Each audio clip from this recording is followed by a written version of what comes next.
President Recep Tayyip Erdoğan, once a staunch supporter of the EU criteria, is now telling the EU to mind its own business. He once carried the ambition to raise Turkey's standards economically and politically, but lately he has become more of a Putin, although I know this is not fair to the Russian president.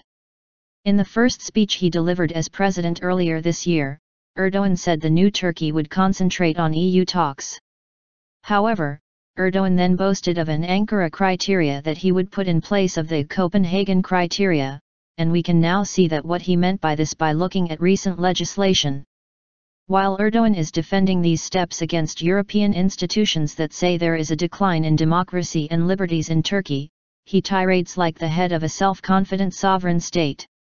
As if the UK, France, or the Netherlands are not sovereign states. As if Europe's driving force, Germany, is a loser that hands over some of its powers to the European Commission. The EU has curb and encouragement mechanisms, one protects the standards, while the other encourages raising the standards. If you are setting up a partnership with the EU, both of these mechanisms step in to do their business. These mechanisms try to keep you within the corridor of the criteria and standards that you have already accepted in advance. What makes the EU a success story is not its dictation, but rather its negotiating and reconciling culture. There is no point in embracing the national pride and independent foreign policy rhetoric against the warnings of those who hate these features. While Erdoğan is pounding the EU, he is also asking what it has done in Syria, Egypt, and Palestine. The hand Erdoğan is shaking while scolds the EU belongs to Putin, who has aborted Turkey's revolution project in Syria and is also the person who rolled out the red carpet in front of the architect of the coup in Egypt, Abdel Fattah el-Sisi. Also, I do not know what it means to the Justice and Development Party, AKP, which thinks of itself as the spokesperson of the Palestinian cause, for some EU members to recognize Palestinian statehood, as well as the European Parliament recently. Certain EU members succeed in making Israel much angrier without shouting like Erdoğan. The main issue is that there is no power present in the Middle East to question Erdoğan in terms of the law and human rights.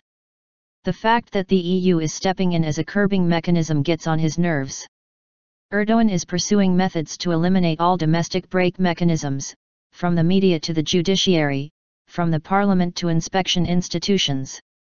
All this is to make his government untouchable and absolute. He is currently in the business of defaming mechanisms that he cannot get rid of, such as the Constitutional Court. While he is doing this, inevitably he hits out at the EU process that is binding him to the agreements and protocols Turkey has signed. Erdoğan tells the EU to mind its own business, but the job of the European Commission, with the jurisdiction granted to it by Ankara, is exactly this: to monitor Turkey's state of affairs. It was only possible to end the military tutelage, an achievement that Erdoğan is so proud of, with the EU stick. The EU process, which Erdoğan has used as a shield since 2004 against the civilian and military bureaucracy, is now seen by him as an obstacle in front of his plans. The EU, meanwhile, which was not able to obtain any results with its regular brake mechanisms, is at the brink of staging a more dramatic reaction. Recent police raids and the detention of a number of journalists and media representatives in Turkey call into question the respect for freedom of the media, which is a core principle of democracy, EU ministers said in a statement in Brussels earlier this week. Progress in accession negotiations depends on respecting the rule of law and fundamental rights. If this comes to such a critical enough point as to freeze the already deadlocked membership talks, then Turkey will be left alone with its domestic tensions. A bitter isolation process cannot be considered a good sign, neither for reforms nor for Turkey's economic direction. In short, Erdoğan is creating an order that ties his fate to Turkey's possible collapse. This is what is dangerous. Will Turkey's economic, social, and political dynamics, its extremely fragile ethnic and cultural fault lines, or its regional and international contexts, withstand the system's transformation into an Erdoğan regime? Where will that direction take Turkey? The one-man ambition promises only clashes and destruction for the country. We are heading into a long, dark tunnel.